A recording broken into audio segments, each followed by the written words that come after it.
যখন মরণের সময় হবে, বাবাজি ইমাম জালালউদ্দিন সুয়ুতী রাহমাতুল্লাহ আলাইহি বলেন, একজন মানুষের রূহ কবজের সময় পার্শ্ব ফেরেশতা হাজির হয়ে যায়, তার দেহের উপর ঝাঁপিয়ে পড়ে যায়, নড়াচড়ার ক্ষমতা নাই, হাতে লাইন কেটে যায়। কিতাবে এসেছে এত কঠিন যন্ত্রণা, রুহটা ৮০ জায়গা দিয়ে পলাইতে চায়, রুহটা ৮০ জায়গা দিয়ে পালাইতে চায়। এত ভয়ঙ্কর জায়গা, মরণ যন্ত্রণা এত ভয়ঙ্কর। নবী বলেন, বাবা আবু হুরায়রা রে, ইমানের নৌকাকে মজবুত করো রে। বাবা আবু হুরায়রা, ইমানের নৌকাকে মজবুত করো রে, ইমানের নৌকা মজবুত করো। নৌকা যদি দুর্বল থাকে রে, নদীতে স্রোত আসলে মোকাবেলা করতে পারবা না। ইমান যদি দুর্বল থাকে, মৌতের তুফানে টিকতে পারবা না রে। নবী বলেন, বাবা আবু হুরায়রা, ইমানের নৌকাকে মজবুত করো। একটু চিল্লায় বলে আল্লাহু আকবার। প্রাণের বাবাজিরা রে, ও বাবাজি, রূহ কবজ করতে চায়, হাত দিয়ে চায়, হাত বলে না। যে হাত দিয়ে আল্লাহর কালাম ধরেছে, যে হাত দিয়ে আল্লাহর কালাম ধরেছে, মসজিদকে ঝাড়ু দিয়েছে, মসজিদ ঝাড়ু দেওয়া, মসজিদ পরিষ্কার করা, মসজিদের খেদমত করা নবীদের সুন্নত। আল্লাহ নবী নিজে মসজিদ ঝাড়ু দিতেন। নবী শিখেছেন, যত দামি হও, যত কোটিপতি হও, মসজিদের খেদমত করবারে। সুবহানাল্লাহ বলি না? মসজিদ ঝাড়ু দিতে কোনো লজ্জাবোধ থাকতে পারে যে আমি ধনী মানুষ ঝাড়ু দিব কেমনে? নবী নিজে দিয়ে শিক্ষা দিয়েছেন, তাতে কোনো শরম থাকতে পারে? ভাইরা আমার, খেয়াল করেন, হাত পা দিয়া চায়, পা বলে না। যেই পা দিয়া মসজিদে গিয়েছে, মাহফিলে গিয়েছি, ভালো কাজে গিয়েছি, পা দিয়া পারবা না রে। কান দিয়া চায়, কান বলে না, জান শুনে মসজিদে গিয়েছি, তেলাওয়াত শুনেছি, মুখ বলে না, সত্যের জন্য আহ্বান করেছি, না মুখ দিয়া পারবা না। মালাকুল মউত ব্যর্থ হইয়া আমার আল্লাহর দরবারে বলে, মালিক আল্লাহ, কোন দিকে গো তোমার বান্দার রূহ কবজ করতে পারতেছি না। আল্লাহ, আমার বান্দার হাত আমার কুদরতি হাত হয়ে গেছে, আমার বান্দার পা আমার কুদরতি পা হয়ে গেছে, আমার বান্দার কান আমার কুদরতি কান হয়ে গেছে, আমার বান্দার জবান কুদরতি জবান হয়ে গেছে। ব্যাখ্যা কি? আমার বান্দার হাত আমি বেজার হব এমন জায়গায় লাগায় নাই, আমার বান্দার পা আমি বেজার হব এমন জায়গায় হাঁটে নাই, আমার বান্দার কান আমি বেজার হব এমন শুনে নাই, আমার বান্দার পা আমি, আমার বান্দার জবান এমন কথা বলে নাই আমি বেজার হয়ে যাব। এই জন্য হাতের পাওয়ার বেড়ে গেছি, পায়ের পাওয়ার বেড়ে গেছি, জবানের পাওয়ার বেড়ে গেছি, কানের পাওয়ার বেড়ে গেছি। এই জন্য কবজ করতে পারবা না আমার বান্দার সামনে। আমি আল্লাহর ইসমে জাতের নাম আল্লাহ, ওই নামটা চোখের সামনে ধরো, আমার বান্দা আমার নামের সাথে পানা হয়ে যাবে। আমার নাম দেখলে দিদারের জন্য পাগল হয়ে যাবে, বেহুশ হয়ে যাবে। আমার নামের সাথে বান্দার রূহ কবজ হয়ে যাবে। সুবহানাল্লাহ বলি, আর জোরে বলি। এই জন্য নবীজি বলেন, قال رسول الله صلى الله عليه وسلم كثرة ذكر الموت وتلاوة القرآن। নবী বলেন, বেশি বেশি করে মৌতের জিকির করো, বেশি বেশি করে কোরআন তেলাওয়াত করো। মৌতের জিকির পাপ থেকে বাঁচাবে রে। কোরআন তেলাওয়াত তোদের ঈমান বাড়ায় দিবে। যার ঈমান যত বেশি বাড়বে সে তত উচ্চ তবকার জান্নাতি হবে। আমার বানের বাবা দিনারে, রূহ যখন কবজ হয় ভয়ঙ্কর অবস্থা। একজন ফাসিক, বেঈমান, সুদখোর, ঘুষখোর, হারামখোর ফাসিকের রূহ যখন কবজ করে, বাবাজি হকগুলা টাস টাস করেছে, প্রস্রাব করে দেয়, পায়খানা করে দেয়। এত ভয়ঙ্কর। বাবাজি নবী হযরত ঈসা আলাইহিস সালামের মা হযরত মারিয়াম আলাইহিস সালামের কাছে আজরাইল কো মরিয়ম, তোমার মরণের সময় হয়ে গেছে। মারিয়াম আলাইহিস সালাম বলে, আমার সন্তান ঈসা বাজারে গেছি, একটু সময় দাও, আমার বাবা আসার পরে রুহটা কবজ করো। আজরাইল কো সময় নাই, রুহটা কবজ করে ফেলেছি।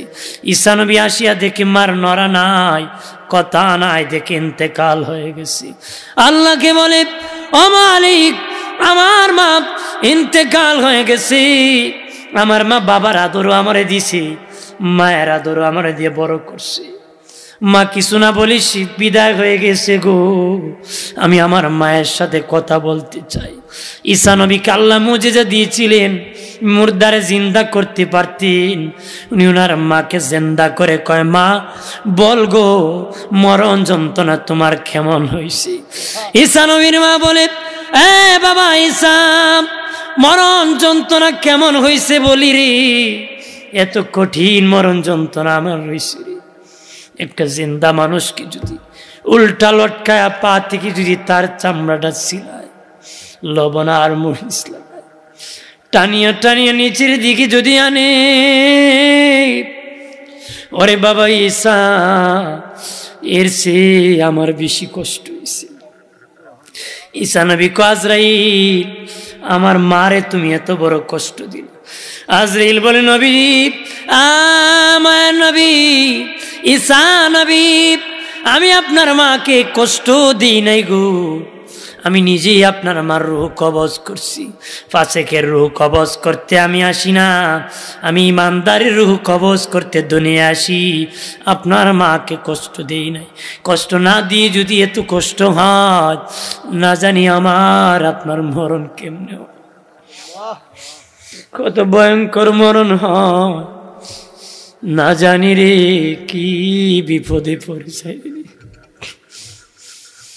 নবী বলেন, শয়তান বেঈমান বানাবে, মরণের সময় বড় মেহনত করে বেঈমান বানাবে। আরে প্রাণের বাবাজি, বাবাজির আরে মরণকে ভয় করো, আল্লাহর আদালতে দাঁড়াতে হবে রে, হিসাব দিতে হবে রে, এই ভয় অন্তরে রাখতে হবে রে। তুমি আমি বাঁচতে পারবো ওই ভয় থাকলে, শেষ বিচারের ভয় অন্তরে থাকলে। রুহ কবজ করিয়া ফিরিস্তার হাতে রুহ থাকে রে বাবাজি। প্রথম আসমানের দরজার মধ্যে চলে যায়, দারোয়ান ফিরিস্তা বলে, কে? আমি অমুকের সন্তান, অমুকের রুহ কবজ করে এনেছি।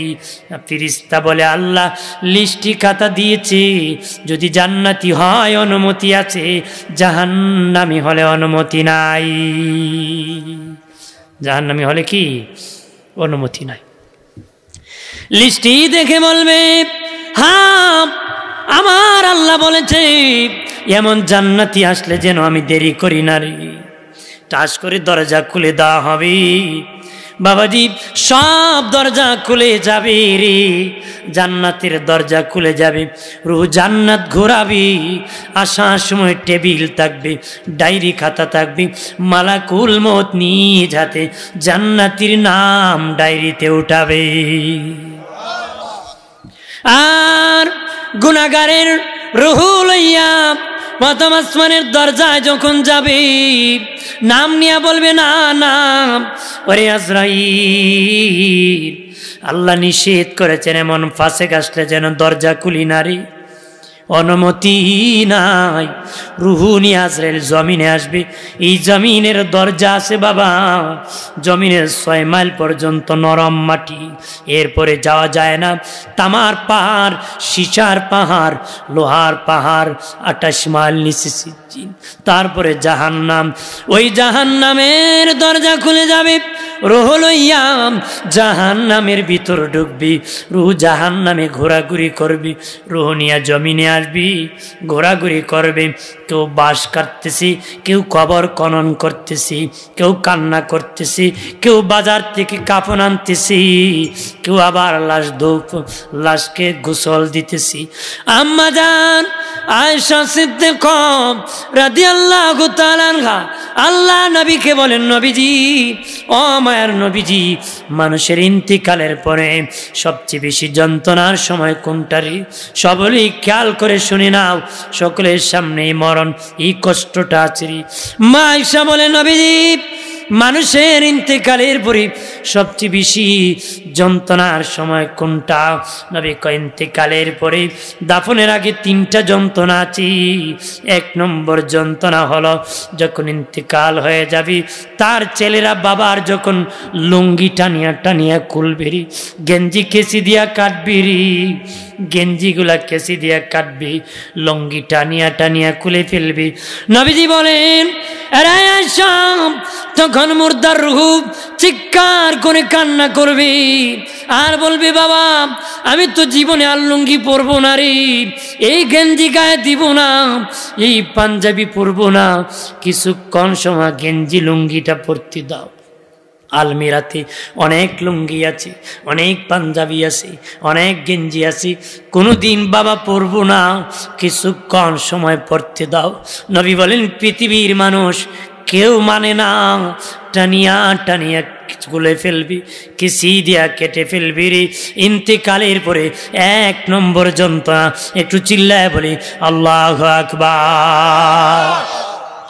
2 নম্বর যন্ত্রণা রে বাবাজি, ও বাবাজি, নবী বলেন, আয়েশারে যখন উঁচু জায়গা থেকে নিচু জায়গার মধ্যে নামায়া দেন, আল্লাহু আকবার বলেন না।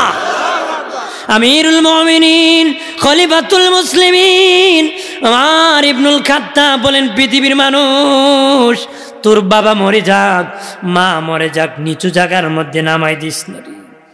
মানুষ বাবা মরলে, মা মরে গেলে ঢালার মধ্যে লাশটা রেখে দে। নবী বলেন, আয়েশারি, যখন খাট থেকে লাশটা নিচু জায়গায়, উঁচু জায়গা থেকে নিচু জায়গায় দিই, রুহ চিৎকার দিয়ে কান দিয়া বলে, বাবা, আমি জীবনে এই খাটে ঘুমাবো না, কিছুক্ষণ সময় আমাকে থাকতে দাও, কিছুক্ষণ থাকতে দাও রে। ও বাবাজি, একদিন বিবির কাছে না থাকলে, বিবি স্বামীর কাছে একদিন না থাকলে কত ফোন দেয় স্বামীরে বিবি, কথা না। যেদিন মরে যাবা, বিবিও তোমার কাছ থেকে পলাবে, আর বসবে না রে। নবী বলেন, উঁচু জায়গার থেকে নিচু জায়গায় যখন নামায় দে, মুর্দার রূহ চিৎকার দিয়ে কান্দি। ইন্তিকালের পরে 3 নম্বর যন্ত্রণা, 2 নম্বর যন্ত্রণা, একটু চিল্লায় বলে আল্লাহু আকবার। দিলটাকে নরম করো রে বাবাজি, বেশি সময় কথা বলবো না, দিলটাকে নরম করো রে, চোখের পানি চারার চেষ্টা করো। আম্মা জানা আয়েশা বলেন, নবীজি 3 নম্বর যন্ত্রণা কোনটা গো? নবী বলেন, আয়েশা রে, যখন লাশটা ঘর থেকে বাহির করা হয়, ধরিয়া ধরিয়া মায়ের লাশ মেয়ে বাহির করে রে, বাবার লাশ সন্তান বাহির করে, বাবা মার রূহ চিৎকার দিয়া বলে, বাবারে, ওরে মা, জীবনে তো আর এই ঘরে আমি বাবা আসবো না, আমি বাবা এই ঘর বানাইতি, বৃষ্টি ভিজিছি, রোদ্রে শুকাইছি, প্রবাসী জিন্দিগি করেছি, মানুষের বাড়ি কাজ করেছি, সীমানা নিয়ে ধাক্কা ধাক্কি করছি, ইট কিনতে কত মিথ্যা কথা বলছি রে, বালু কিনতে কত মিথ্যা কইছি, মাটি আনতে কত দুকাবাজি করছি, মিস্ত্রির সাথে কত ফাঁকি দিছি রে, কত গুনাহ কামাই করেছি, একটু মেহেরবানি করে এই ঘরের মধ্যে কিছুক্ষণ থাকতে দাও। নবী বলে, আয়েশা রে, পৃথিবীর কেউ মানে না তার বাবার লাশ ঘরে রাখবে না, বাহির করে দে। মুর্দা তখন রূহ কান্না করে, এটা 3 নম্বর যন্ত্রণা, একটু চিল্লায় বলে আল্লাহু আকবার। জানাজার মাঠে যখন যাওয়া হয়, এ বাবাজি, রুহু জানাজার মুসল্লির উদ্দেশ্যে ভাষণ প্রদান করে। আল্লাহু আকবার বলেন না। সবার উদ্দেশ্যে রুহু ভাষণ দিয়ে জান্নাতি হলেও জানাজার মুসল্লি আমি আল্লাহর ইবাদত করি রে জান্নাতি হইছি, তোরও সেই পথে চলে জান্নাতে আসবি। জাহান্নামী হলে কয় তোরা যদি জানতে আমি জাহান্নামী, জানাজার মাঠে তোরা আসতে না রে, জানাজার মধ্যে তোরা আসতে না, আমার জানাজা আসতে না, তোরা জানলে কান্না করতে না রে। প্রাণের বাবাজি, রুহু আজরাইলের হাতে, ফেরেশতার হাতে রুহু তাকে যখন কবরে নামায়া দেওয়া হয়, কবরে বাবা যখন নামায়া দেওয়া হয়, মাটি চাপা দেওয়ার সাথে সাথে নাজির এবং বাশির নামক দুজন ফেরেশতা প্রথম কবরে আসি। মুনকার নাকির আসার আগে দুজন ফেরেশতা আসিয়া তাদেরকে যাচাই করে, মানদণ্ড করে, ব্যক্তি কি ভালো না মন্দ। 4 প্রকার ব্যক্তির কবরে মুনকার নাকির যায় না রে। 1 নম্বর নবীগণ, 2 নম্বর সিদ্দিকগণ, 3 নম্বর শহীদগণ, 4 নম্বর সালেহগণ। আরো জোরে নবীগণের কবরে মুনকার নাকির যায় না রে। আল্লাহু আকবার বলেন না।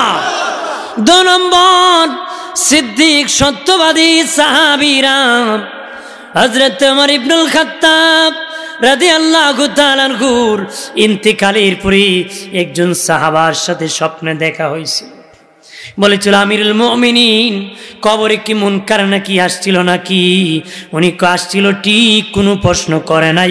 নবী পাশে কোনো প্রশ্ন চলবে না রে।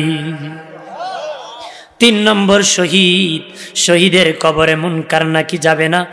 যে শহীদ রে বলবে আমার রব্বুকা, তোমার রবকে, সে বাবা বলবে আমি তো রবের জন্য জীবন দিয়েছি, আর কি আবার রবের পরিচয় লাগে নাকি?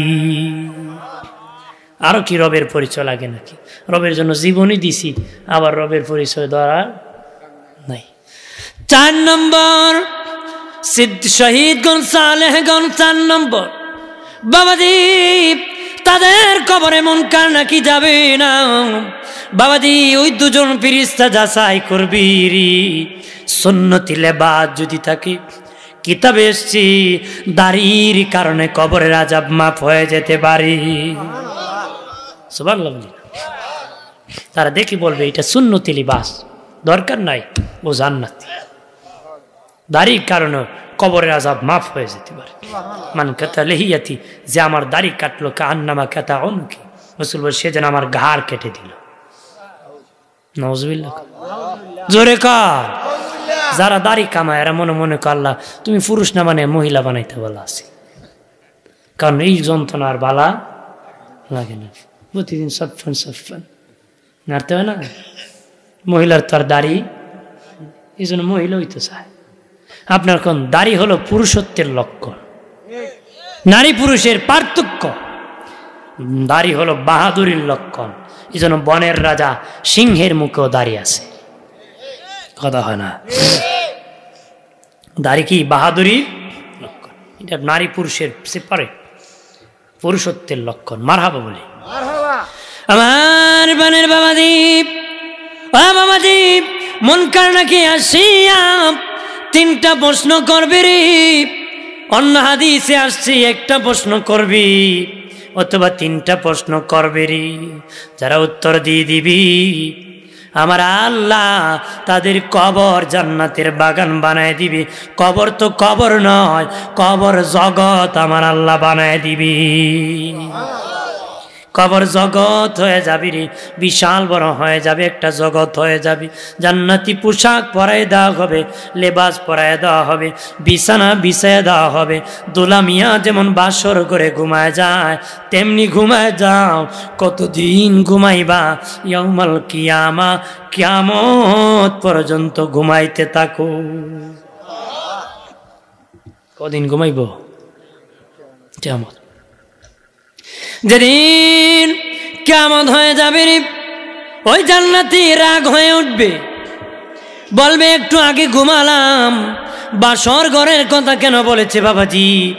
মানুষের জীবনের গুরুত্বপূর্ণ রাত হলো বাসর রাত।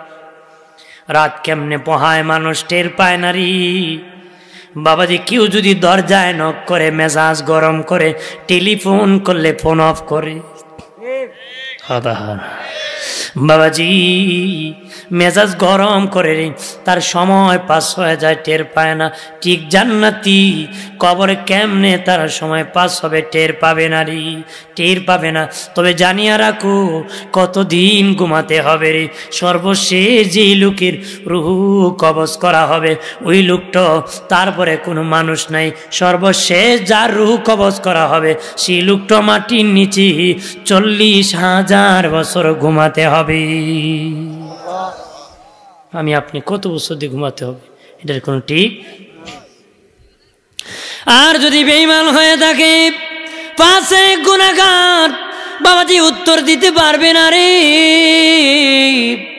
বাবাজি জাহান্নামের যোগাযোগ হয়ে যাবে, জাহান্নামী লেবাস দিয়ে দিবি, পোশাক আর বিছানা দিয়ে দিবি, আযাব শুরু হয়ে যাবে, ভয়ঙ্কর আযাব।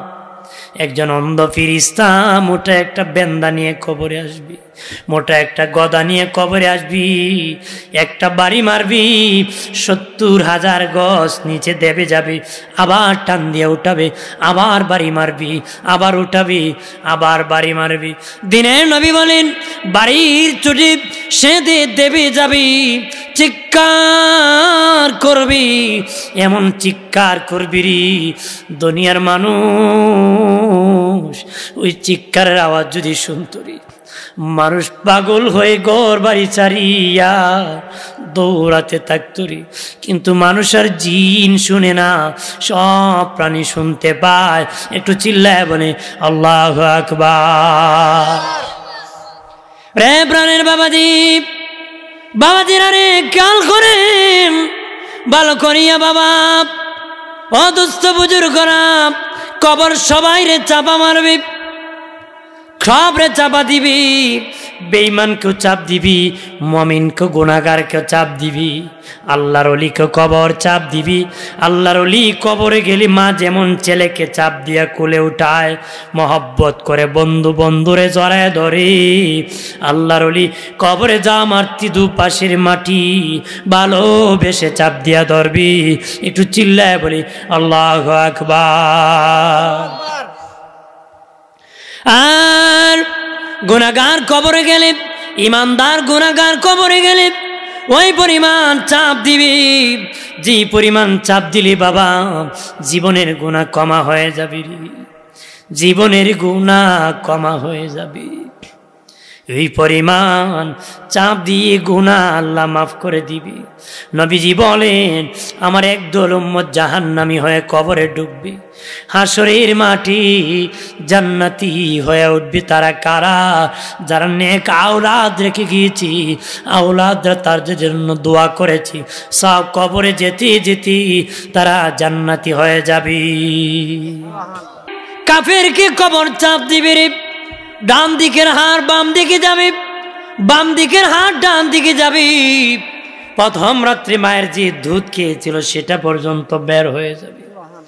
এত ভয়ঙ্কর চাপা দিবি গু, কবর একা ঘর রে, কেউ থাকবে না। নবী বলেন তোর বিবি নাই, ছেলে নাই, বন্ধু নাই রে, আত্মীয় স্বজন কেউ নাই, যার কাছে 10 কোটি রাখছো সেও তোর সাথে কবরে নাই। আমি নবী তোর কত আপন জানোস কি? তোকে জিন্দা করলে আমি নূরের নবীকে তোর কবরে পাবি। রে প্রাণের বাবাজি, নবী বলেছেন উসমান ফিল জান্নাহ, উসমান গনি জান্নাতি। এরপর উসমান গনি কবরের পাশে গেলে কাঁদতে কাঁদতে খেজুর গাছের রসের মতন টপ টপ করে চক্ষু থেকে পানি পড়ত, দাড়ি মুবারক পর্যন্ত ভিজে যেত। সাহাবীরা বলল হুজুর কি জন্য এরকম কান্না করেন? ওসমান গনি বলেন কবর হলো প্রথম স্টেশন, কবর হলো প্রথম ঘাঁটি। যারা কবরে ধরা পড়ে যাবি সব জায়গায় ধরা পড়ে যাবি, কবরে যারা নাজাত পাবি সব জায়গায় নাজাত পাবে। আমি ওসমান গনির ভয় হয় কবরে নি ধরা পড়ে যাই, আমার ভয় হয় কবরে নি ধরা পড়ে যায়। কবরে নি আপনাদের ভয় হয়? মরবেন না তো আপনারা? না তো মরতেন না। নাহলে তো কিছুক্ষণ পরে বিড়ি খাওয়ার জন্য টান মারত। হয় না, জোরে খাওয়া। এমন লোক আছে 10-12 মিনিট ফিরে বিড়ি না খেলে মেজাজ গরম হয়ে যায়, বলে ফেট ফুটবলের মতো নয়। তো ইবলিস চিকেন থেকে ডাকে, বহুত কান বইসত বাইর মারি একটা টান দে, কথা হয় না, আছে না, একটা আওয়াজ দেন, ইবলিস দূরব, কথা হয় না। আল্লাহু আকবার বলে ইবলিস পলায়। দেখবেন আজান দিলে কুত্তা চিল্লায়, চিল্লায় না? কোন প্রাণী শয়তান দেখে না, কুত্তা শয়তান দেখে। কারণ আজান আল্লাহু আকবার উনি শয়তান 7 আসমানের উপরে পলায় বাগ্যা, তখন দৌড় মারে। কুকুর তার নজরে ইবলিস দেখে, তখন দেখবেন চিল্লায় আর দৌড়ায়, কথা হয় না। আমার প্রাণের বাবাজি রানী, ও বাবাজি, উসমান গনি জিন্নুরাইন রাদিয়াল্লাহু তাআলা আনহু বলেন, কবর হলো প্রথম ঘাঁটি। কবরে যারা ধরা পড়ে যাবে, সব জায়গায় ধরা পড়ে যাবে। আমার ভয় হয় কবরে নিয়ে আমি ধরা পড়ে যাই, এই জন্য কান্না করি। আবু বকর সিদ্দিক রাদিয়াল্লাহু তাআলা আনহু কবরের পাশে গেলে কান্না করতেন, কানতে কানতে অস্থির হয়ে যেতেন। সাহাবারা কবরের পাশে গেলে কানতেন। আজকে কবরের পাশে তামসা করে বাবা জুয়া খেলে, বাবা কবরের পাশে গাঁজা খায়, মদ খায়, কবরের জায়গা দখল করে বাবা কবরের উপর গরু বাঁধে, গোবর ফেলে দেয়। এমন জালিম প্রদভষ্ট আমাদের সমাজে আছে, কথা বলেন ঠিক কিনা? কবর দেওয়া হয় মানুষের সম্মানার্থে। বাবাজি, গরু মরলে মানুষ পায়ের নিচে রেখে দিই, গোয়াল ঘরের সামনে রাখি, অথবা খালে ফেলে দিই, ছাগল মরলে ফেলে দিই। কিন্তু মানুষের ইজ্জত আছে রে, এই জন্য সম্মানার্থে কবর দেওয়া হয়, এই জন্য সম্মান করতে হবে। বাবাজি খেয়াল করেন গো, আমিও মরতে হবে, আপনাকে মরতে হবে। কবরবাসীর কাছে বলবা, কবরবাসী তোরা আমাদের আগে কবরবাসী রে, আমরা তোদের পরে কবরবাসী। তোরা আগে হইস রে, আমরা তোদের পরে কবরবাসী হব। মূলত সবাই হলাম আমরা একদিন কবরবাসী, ঠিক কিনা? কবর খুব কাছে, বাড়ির পাশে, কিন্তু এত দূরের জীবনে দেখা হয় না, কথা বলেন না? লন্ডনে দেখা হয়, ভিডিও ফোনে দেখা হয়, কথা হয়, কিন্তু বাড়ির পাশে বাবা রাখলো রে, দাদা রাখলাম, জীবনে কোনোদিন দেখা হলো না। বাবা মৌতকে ভয় করো রে, কবরকে ভয় করো। নবী বলেন, রে আমার উম্মতেরা, মৃত্যুর চিন্তা করো, মরণের চিন্তা করো রে। মরণের চিন্তায় তোদের কি জান্নাতি বানায় দিবি। একটু চিল্লায় বলে আল্লাহু আকবার। মরণের চিন্তা আসেনি, এখন উল্টা চিন্তা। কে চিন্তা? ইবাদত করলে নি মরে যাই গিয়া, ওজো করলে নিক ঠান্ডা লাগিয়া জায়গা, তেনি ময়রা জায়গা, মরতো না আরো বাঁচত, আদা হয় না। ইসলাম পালন করে না, কই মরে যাব, এই ভয় না। অর্থাৎ জান্নাতি হওয়ার জন্য মরণকে ভয় করা, অর্থাৎ আল্লাহর হুকুম পালন করা, ঠিক কিনা বলে? ধরে বলে এই ভয় আছে, কথা হয় না। ভয় রাখতে হবে। এ প্রাণের বাবাজি, সবচেয়ে বেশি ভয় আসবে, বেশি বেশি কবর জিয়ারত করবা বাবা, বেশি বেশি করে বাবার কবর জিয়ারত করবা, মায়ের কবর জিয়ারত করবা রে, দাদার কবর জিয়ারত করবা, দাদির কবর জিয়ারত করবা, শ্বশুরের কবর জিয়ারত করবা, শাশুড়ির কবর জিয়ারত করবা, বন্ধুর কবর জিয়ারত করবা, পাড়া প্রতিবেশী আত্মীয় স্বজনের কবর জিয়ারত করবা, বেশি করে বলি আল্লাহর মাজার জিয়ারত করবারি। করলে কি হবে জানুনি? মৌতের চিন্তা জারি হয়ে যাবে, মৌতের চিন্তায় ওলি আল্লাহ বানায় দিবি। রবিবার দিবাগত রাত্রি জিয়ারত করা সুন্নত, বৃহস্পতিবার দিবাগত রাত্রি জিয়ারত করা সুন্নত, জুমার দিন জিয়ারত করা সুন্নত, 2 ঈদের দিন জিয়ারত করা সুন্নত, লাইলাতুল বরাতে জিয়ারত করা সুন্নত, লাইলাতুল কদরে জিয়ারত করা সুন্নত, মাইয়িতের দাফনের পরে জিয়ারত করা সুন্নত। বাকি যে কোনো দিন যে কোনো সময় কবর জিয়ারত করা জায়েজ। নবী বলেন বেশি বেশি করে তোমরা কবর জিয়ারত করবা। কলে কি হবে? মুর্দারও ফায়দা হবে রে, জিন্দারও ফায়দা হবে। বাবার জন্য সন্তান যখন দোয়া করবি, আল্লাহ খুশি হইয়া বাবারও মাফ করবি, সন্তানকে ক্ষমা করবি। জিয়ারত করুননি, যাই ছেলের হাতে ধরে ধরে জিয়ারত বলবেন বাবা এটা তোর দাদার খবর, দেখবেন তুমি মরে গেলে তোমার সন্তানও হাজির হবে। কথা হয় না? তুমি কইবা বেদাত হারাম, তোমার ছেলে খুব হারাম। কথা হয় না? আরে দুনিয়ার এতিম এক ঘরে না পেলে আরেক ঘরে পায়। তুমি এমন এতিম হইবারে কোন ঘর থেকে আসবে না রে। তোমার ছেলে এমন এতিম বানাবি রে, তোমার কবরে আর কোনো সাপ যাবে না রে। এই জন্য ভালো আওলাদ রেখে যাও, নিজে হকের পথে থাকো, অন্যকে হকের দিকে ডাকো, আহালকে ডাকো, পরিবারকে ডাকো। আল্লাহ নবীর সাহাবী আবু যার গিফারি রাদিয়াল্লাহু তাআলা আনহু বলেন, দয়াল নবীর সাথীরি আমি আবু যার জান্নাতুল বাকি কবরস্থানে জিয়ারতে গিয়েছি। দয়াল নবীজি জান্নাতুল বাকি কবরস্থানে দুই হাত বাড়ায় দোয়া করতে করতে করতে করতে দু হাত আকাশের দিকে বাড়ায় দিয়েছে, এত উপরে হাত উঠেছে আমি আবু যার নবীর বগল মোবারক পর্যন্ত দেখতে পেয়েছি।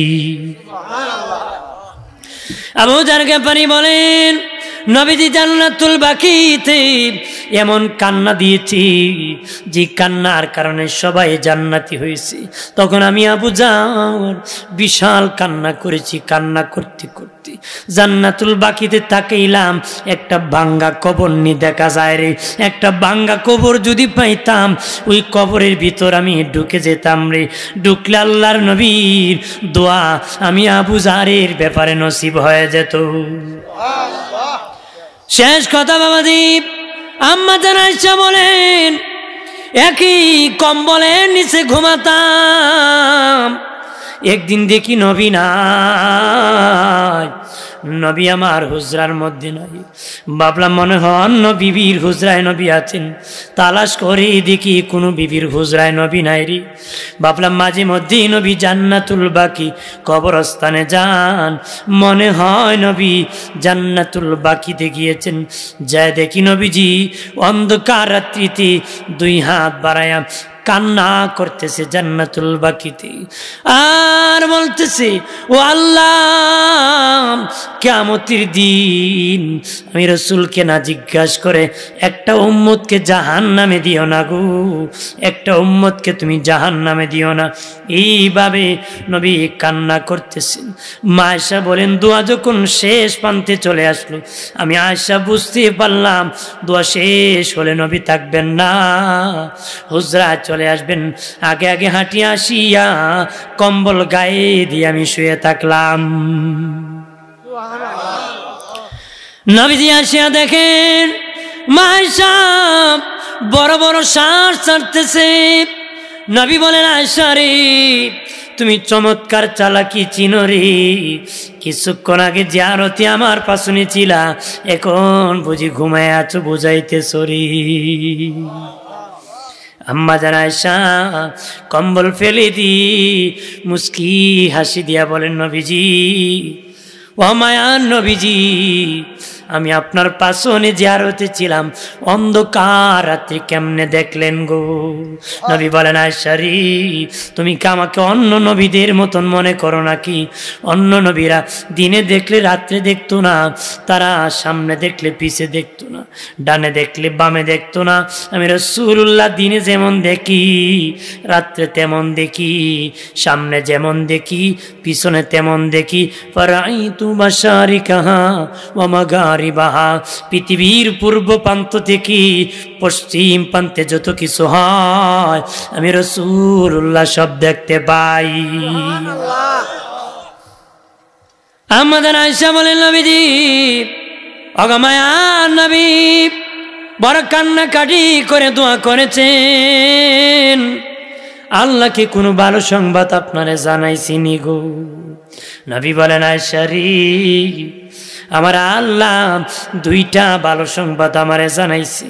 আল্লাহ দুয়ায় ওয়াদা করেছে, হাবিব আমি ওয়াদা করতেছি কিয়ামতের দিন আপনি রাসূলুল্লাহকে না জিজ্ঞেস করে একটা উম্মতকে আমি জাহান্নামে দিব না গো। আমার নবীজি 2 নম্বর ভালো সংবাদ কোনটা? নবীজি বলেন আয়েশা রে, আমার মা বাবা মিল্লাত ইব্রাহিমের উপর ইন্তিকাল করেছেন। আমার ধর্ম, আমার কালেমা পড়তে পারেন নাই, মিল্লাত ইব্রাহিমের উপর ইন্তিকাল করেছেন। ওই দোয়ার ভিতরে আমার মা বাবাকে জিন্দা করিয়া আমার কালেমা পড়াইয়া ডাবল ইমানদার বানাইছে, আমার উম্মত বানাইয়া। আল্লাহকে কুল নবী আপনি আপনার মা বাবার জন্য দোয়া করুন, রব্বির রহমহুমা কামা রব্বায়ানি সগীরা ওয়া কুর রব্বির রহমহুমা কামা রব্বায়ানি সগীরা। অনেক বেঈমানেরা বলি আমার নবীর মা বাবা নাকি বেঈমান। যারা বলবি নবীর মা বাবা বেঈমান তারা হলো ডাবল বেঈমান। কথা হয় না? নবীর মা বাবা সেরা মুমিন জান্নাতি। আল্লাহু আকবার বলেন না। বাবাজি জানিয়ারা করে পৃথিবীর কোন নবী বেঈমানের ঘরে জন্মগ্রহণ করে নাই। পৃথিবীর কোন নবী বেঈমানের ঘরে জন্মগ্রহণ করে নাই। বলতে পারেন হুজুর ইব্রাহিম নবীর বাবা আজর ঠাকুর তো ব্রাহ্মণ ছিল, মূর্তি বানাতো, তাহলে তো সে বেঈমান ছিল। তাফসিরের কিতাব খুলে দেখো, বাইনাস সাতর হাসিয়া খুলে দেখো, বাবাজি লিখেছে আজর ঠাকুর ইব্রাহিম নবীর লালন পালনকারী পিতা। আজর ঠাকুর ইব্রাহিম নবীর লালন পালনকারী পিতা। ইব্রাহিম নবীর জন্মদাতা পিতার নাম তারেক, উনি ইমামদার ছিলেন। পৃথিবীর সব নবী ইমামদারের ঘরে জন্মগ্রহণ করেছে, আমার নবীও সেরা মুমিন জান্নাতীদের ঘরে আগমন করছে। সুরে কর নবীজি কবর জিয়ারত করছে, আমরাও করব, ঠিক কিনা বলে? করবেন তো? জিয়ারত করবেন, দেখবেন মুর্দারও লাভ হবে, জিন্দারও ফায়দা। আল্লাহ আমাদের সকলকে কবুল করুক, বলে আমিন।